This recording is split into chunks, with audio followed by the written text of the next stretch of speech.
Voilà, bonjour à tous. Si vous avez votre Bible avec vous ou votre téléphone, je vous invite à ouvrir avec moi dans le livre des rois, le deuxième livre des rois, au chapitre 5. 2 Rois 5, et on va lire les versets 1 jusqu'à 13. Je laisse le temps à ceux qui cherchent encore, qui scrollent encore. Roi, c'est avant les psaumes. Je lis 2 Rois 5, 1 à 13. Naaman, le chef de l'armée du roi de Syrie, jouissait de la faveur et de l'estime de son Seigneur. En effet, c'était par Naaman que l'Éternel avait donné la victoire aux Syriens. Excusez-moi, si je mets le texte là-bas, ça ira mieux aussi. Ça vient. Voilà, très bien.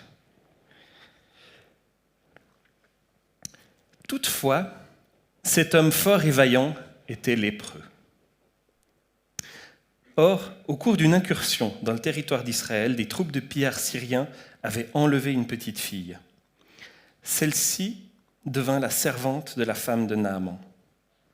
Un jour, elle dit à sa maîtresse, « Si seulement mon Seigneur pouvait voir le prophète qui se trouve à Samarie, il le guérirait de sa lèpre. » Naaman alla dire à son Seigneur, « La jeune fille du pays d'Israël a parlé de telle et telle manière. » Le roi de Syrie lui répondit, « Vas-y, rends-toi à Samarie. Je vais envoyer une lettre au roi d'Israël. » Naaman partit, prenant avec lui 300 kilos d'or, 300 kilos d'argent, 70 kilos d'or et 10 habits de rechange. Et il apporta la lettre au roi d'Israël. Alors, je saute quelques versets. Le roi d'Israël est bien incapable de lui aider. Et Élisée le fait appeler. Élisée dit que Naaman vienne à moi. Alors au verset 9, Naaman vint avec ses chevaux et son char. Il s'arrêta à la porte de la maison d'Élisée. Élisée lui fit dire par un messager, « Va te laver 7 fois dans le Jourdain, ta chair deviendra saine et tu seras pur. » Naaman fut indigné et il s'en alla en disant, « Je me disais, il sortira en personne vers moi, il fera appel au nom de l'Éternel, son Dieu, il fera un mouvement de la main sur l'endroit malade, il guérira ma lèpre. » Les fleuves de Damas, comme l'Albana et le Parpar, ne valaient-ils pas mieux que tous les cours d'eau d'Israël ? Ne pourrais-je pas m'y laver pour devenir pur ? Il tourna le dos et il partait plein de colère. Lorsque ses serviteurs s'approchèrent de lui pour lui parler, ils dirent, « Mon père, si le prophète t'avait demandé quelque chose de difficile, ne l'aurais-tu pas fait ?» C'est une histoire que certains ont peut-être déjà découvert à l'école du dimanche ou dans des livres pour enfants. C'est une histoire qu'on raconte souvent aux enfants, mais qu'on lit peu en église. Et pourtant, c'est une histoire qui a beaucoup de choses à nous dire ce matin, je crois. Elle nous présente un personnage intrigant. Naaman, il est syrien et il se voit lui-même, et les autres le voient, comme quelqu'un d'important. Quelqu'un qui est un homme grand, riche, puissant. Et le texte ne le cache pas, il lui en donne plein d'attributs. Il est le chef de l'armée du roi de Syrie, il est fort et vaillant. Il a des qualités et surtout il a du succès. Le roi l'apprécie. Il a su trouver l'approbation des gens qui sont importants. Il vient vers le roi d'Israël, puis vers Élisée avec de l'or et de l'argent, des chevaux, un char. Cet homme-là, il a réussi, c'est le message qu'il fait passer. Il pense que les fleuves de son pays sont mieux. Après tout, mon pays est mieux que les autres. Ça rappelle peut-être un peu trop parfois notre actualité ou notre cœur. Parce que nous, en Suisse, on vient d'un pays chrétien. On est quand même certainement un peu en dessus des autres. Pour Naaman, l'image de soi est importante, l'image qu'il projette est importante et la manière de se voir est importante. Alors on sent bien que ce n'est pas juste. On se dit, bon, c'est pas comme ça qu'on devrait se comporter, c'est probablement pas l'exemple à suivre. Qu'est-ce qu'il devrait changer ? Alors si j'allais dans la rue aujourd'hui, je demandais à n'importe qui, il me dirait, voilà, il faut pas mettre de l'importance sur l'image de soi, arrête de mettre sur toi le poids du regard des autres. Tu es parfait indépendamment de tes réussites. Apprends à t'aimer toi-même. Alors ça, ce sont les banalités que tout le monde approuve. Elles ne sont pas forcément fausses, mais c'est un peu banal. Il n'y a pas besoin d'être chrétien pour penser ça. Et dans notre société où pourtant on est tellement divisé entre l'importance de l'image qu'on projette autour de soi, dans la manière de s'habiller, dans la manière de se présenter, sur les réseaux sociaux, peu importe. Que dit notre Créateur ? Eh bien, il dit « Regarde à moi et ne regarde pas à toi-même ». Pour Naaman, toute cette grandeur, en fait, elle est fragile.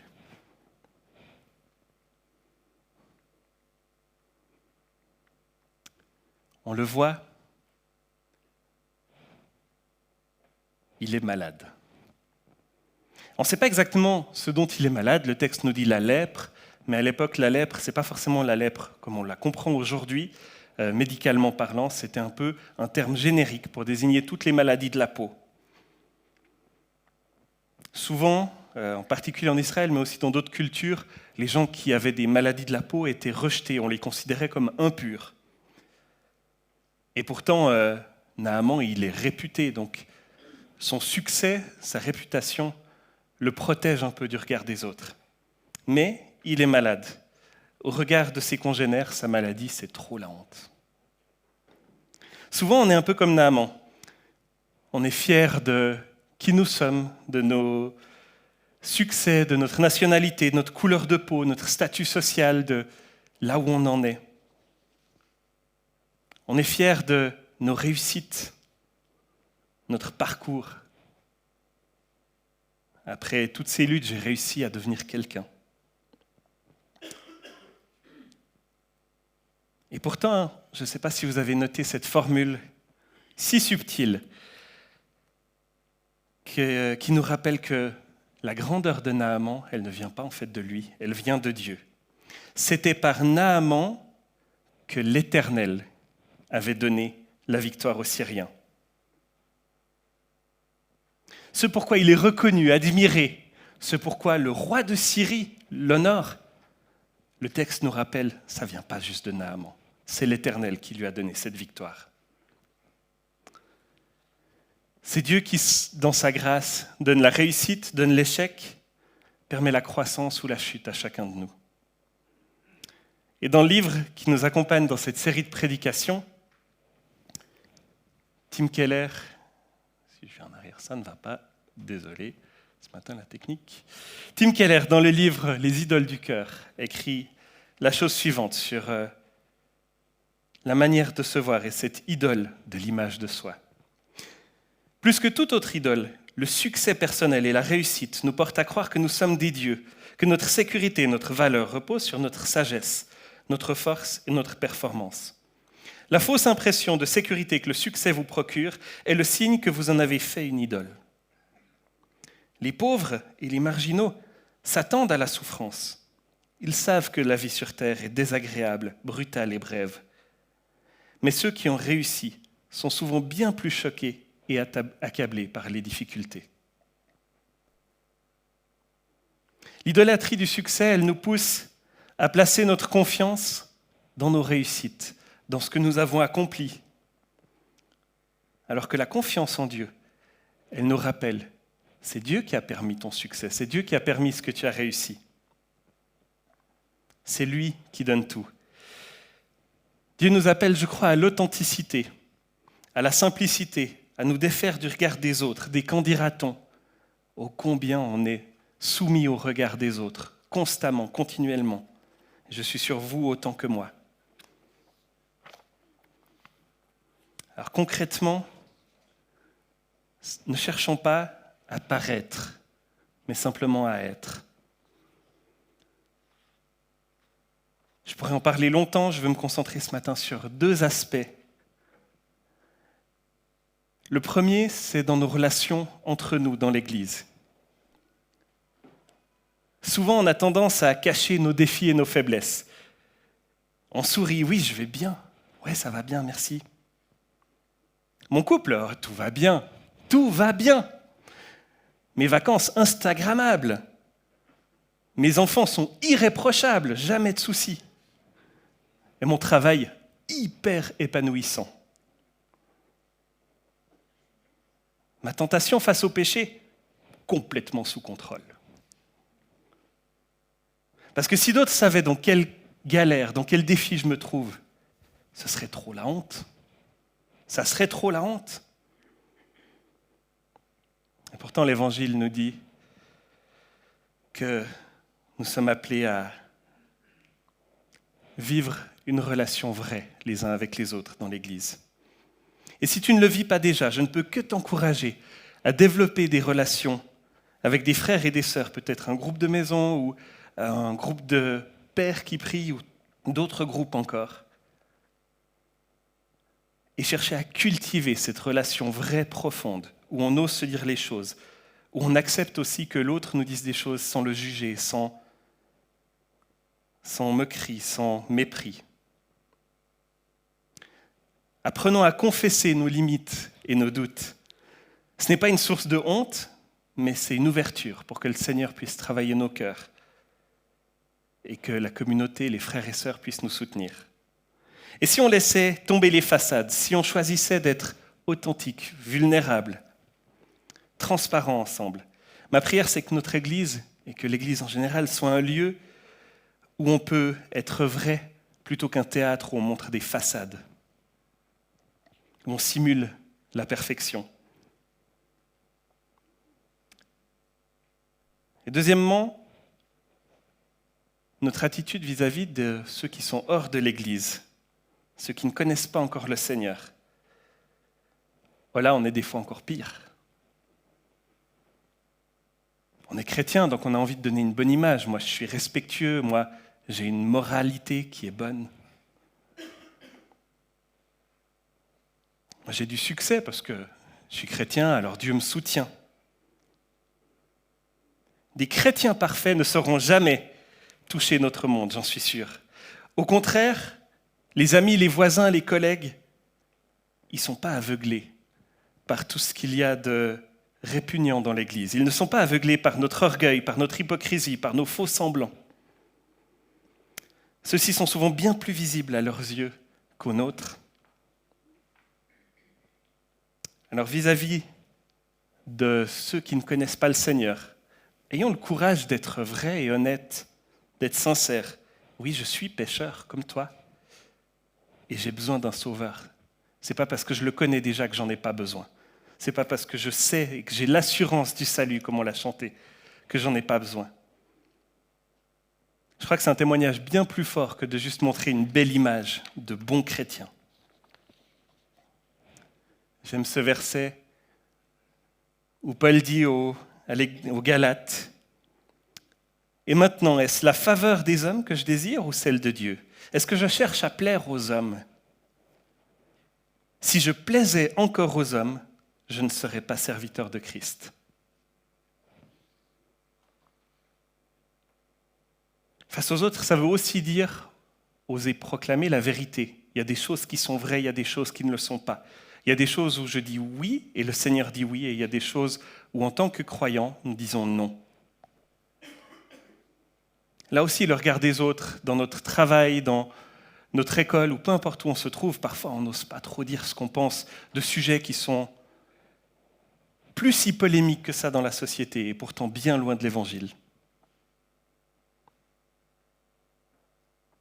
Sachant être vrai dans notre vulnérabilité, mais sachant aussi être vrai dans nos convictions. On va reprendre le texte pour regarder où est-ce que Naaman et à qui Naaman demande de l'aide. Et c'est intéressant. Il va d'abord vers le roi d'Israël. La jeune fille, elle lui avait dit, va vers le prophète. Mais sur conseil du roi de Syrie, Naaman, il va aller vers le roi. Quand même, c'est le roi qui pourrait l'aider. Pauvre roi d'Israël, j'aurais bien aimé voir sa tête. Bien sûr, le roi ne peut pas l'aider. Ensuite, Naaman fait ce que la jeune fille a dit, il va vers le prophète, le grand prophète de renom, Élisée. Alors oui, il va vers un homme de Dieu, mais ce que Naaman n'a pas compris, c'est que ce n'est pas le prophète qui va le guérir, c'est Dieu. Et parfois, je crois qu'on est un peu comme ça, nous les chrétiens. Viens à telle rencontre, viens à tel séminaire de guérison, viens à tel endroit, telle personnalité pourra prier pour toi et tu seras sûrement guéri. Ou la rencontre One cette année va être vraiment bien, il y aura le groupe de louanges EXO, c'est vrai en plus. Avec eux, la louange, ça va être un autre niveau.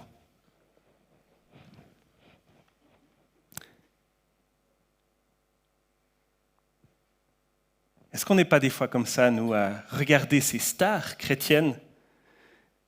Oh, viens, je me réjouis de cette conférence. Il y aura des célèbres pasteurs. Il y aura Samuel Peter Schmidt ou Yvan Carluet, Rick Warren, Mathieu Maillefer. Ce n'est pas une chose nouvelle, hein ? Ce n'est pas quelque chose de moderne propre au dernier siècle ou à notre temps. En effet, dans sa première épître aux chrétiens de Corinthe, Paul doit déjà les corriger à ce sujet. Il leur dit en effet, mes frères et sœurs, j'ai appris à votre sujet, par l'entourage de Chloé, qu'il y a des rivalités entre vous. Voici ce que je veux dire. Parmi vous, l'un déclare, moi, je me rattache à Paul. D'autres, moi, à Apollos. Et moi, à Céphas, c'est l'apôtre Pierre. Et moi, à Christ. Christ est-il divisé ? Paul a-t-il été crucifié pour vous ou est-ce au nom de Paul que vous avez été baptisés ? L'église de Corinthe, elle admire des leaders. Elle admire ces personnes, oui, qui lui ont apporté l'évangile, mais qui ne sont que des serviteurs de Christ. Et ça mène malheureusement chez eux jusqu'à la division. Mais c'est aussi vrai parfois dans notre église, dans nos églises aujourd'hui. Je suis tel mouvement de pensée ou tel autre mouvement de pensée, parce qu'il parle plus à ma manière de voir l'évangile ou à ma manière de voir les choses. On a tous ce besoin d'appartenance, parce que cette personne-là, elle est connue et elle pense comme moi, ça me valide, ça valide mon opinion. Si vous suivez l'actualité, vous avez peut-être vu comme moi et j'ai été surpris, attristé aussi par un grand nombre de réactions suite à la mort de Charlie Kirk aux États-Unis.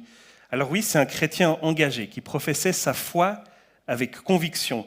C'est quelqu'un qui cherchait, il allait dans les écoles pour dialoguer avec les jeunes, en particulier ceux qui ne croyaient pas en Christ ou défendaient d'autres idées que les siennes.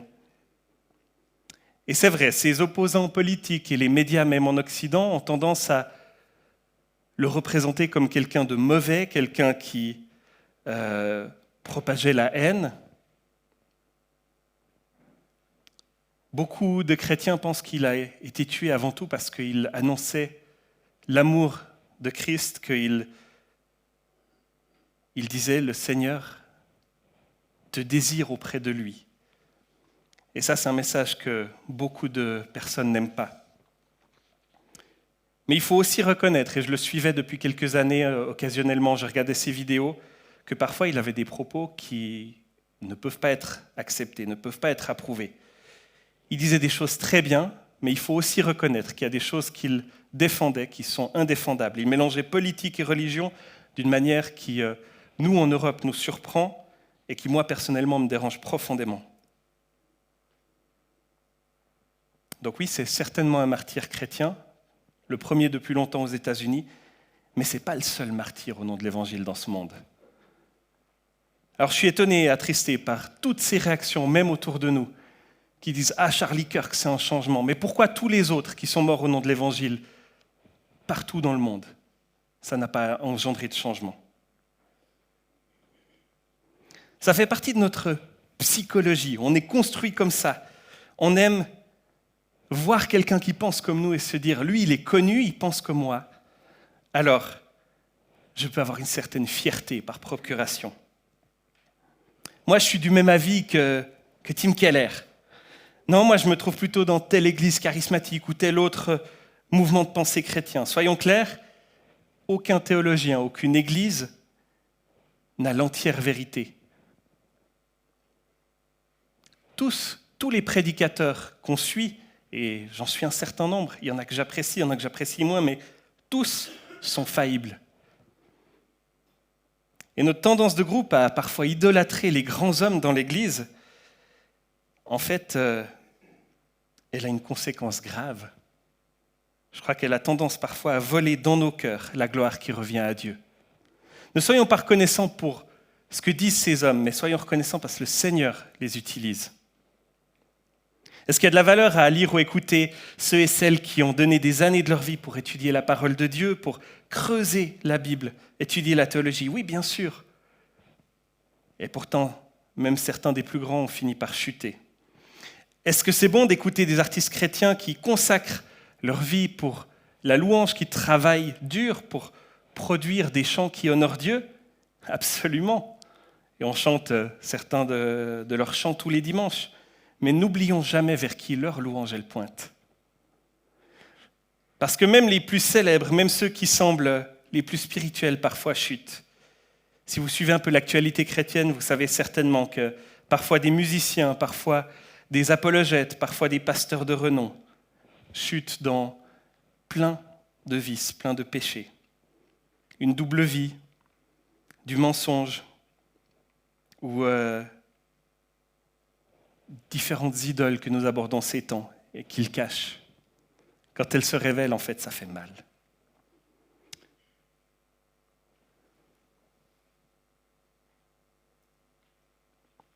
Et ce qui est triste, c'est que quand quelqu'un de connu, de célèbre tombe dans l'Église, il y a un certain nombre de chrétiens qui chancellent à leur suite. Parce qu'ils s'appuyaient trop sur lui. Mais lui, je comprends, lui, je pense qu'il a tout compris. Non, rappelons-nous, seul Dieu sauve, seul Dieu guérit, seule sa présence nous suffit.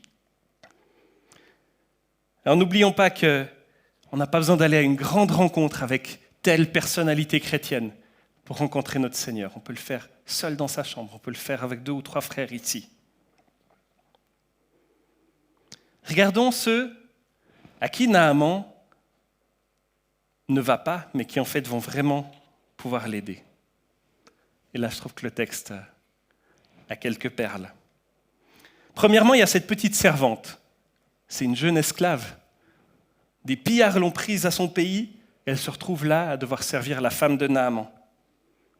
Elle est invisible, sans statut. Pourtant, c'est elle que le Seigneur va utiliser. Si elle n'avait pas montré de la compassion pour Naaman, c'est le mari de l'époux de sa propriétaire quand même.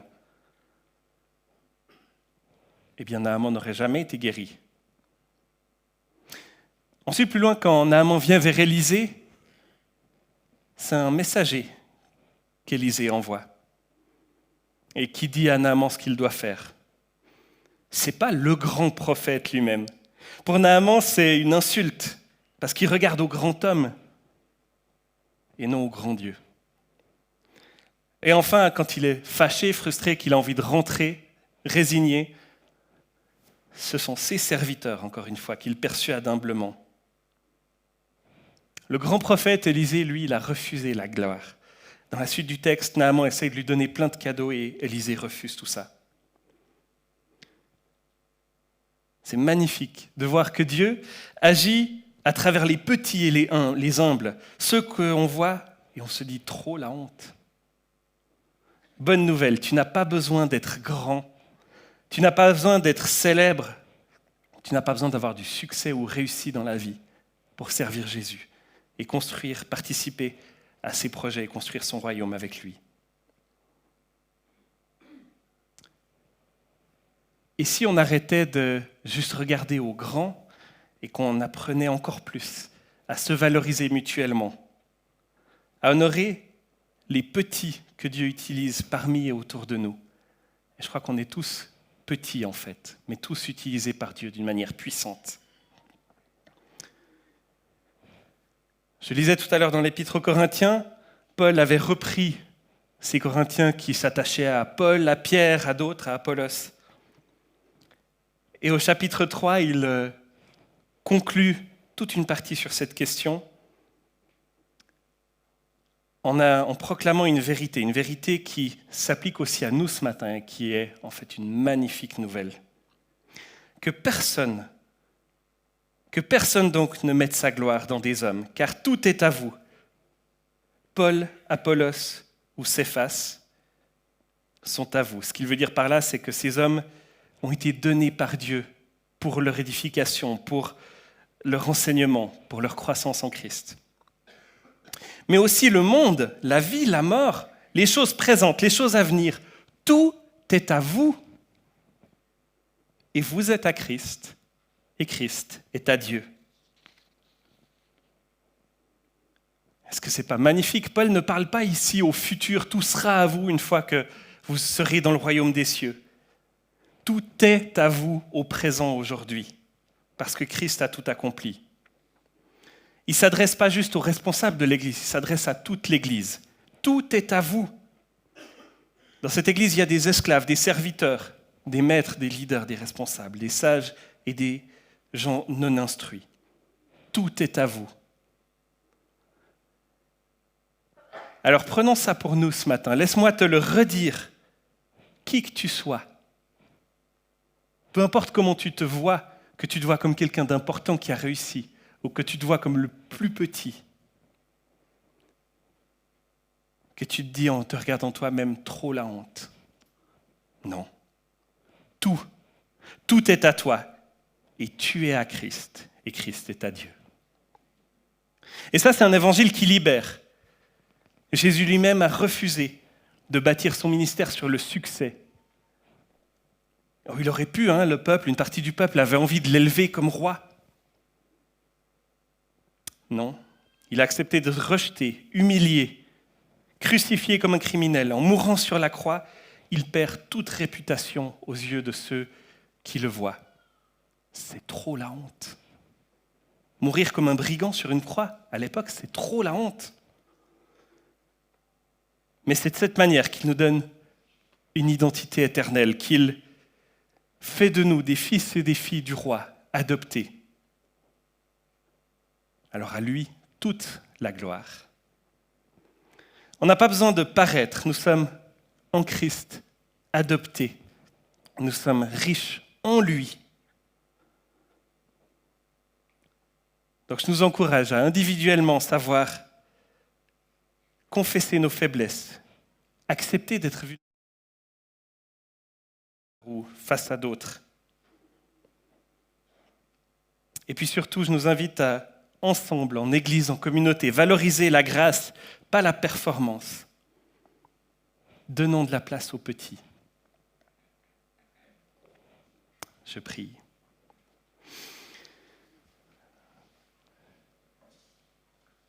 Seigneur Jésus, merci parce que, au travers de l'histoire de Naaman, au travers de ce texte que nous avons lu, tu nous montres qu'il n'y a pas besoin d'aller vers les grands et les gens de renom pour recevoir ce que tu as donné, ta guérison et ton salut. Tu nous rappelles aussi que peu importe l'image qu'on fait de soi, peu importe comment on se voit, tout vient de toi. Seigneur, que dans mon cœur, dans nos cœurs, tu puisses faire grandir cette reconnaissance pour toutes les choses bonnes que tu donnes et notre dépendance quand tu permets l'épreuve. Seigneur, on veut s'accrocher à aucun autre espoir, aucune autre personne que toi. Donne-nous de savoir reconnaître la valeur de chacun dans notre communauté et autour de nous. Qu'on puisse se voir les uns les autres en disant « Je vois la gloire de Dieu en toi ».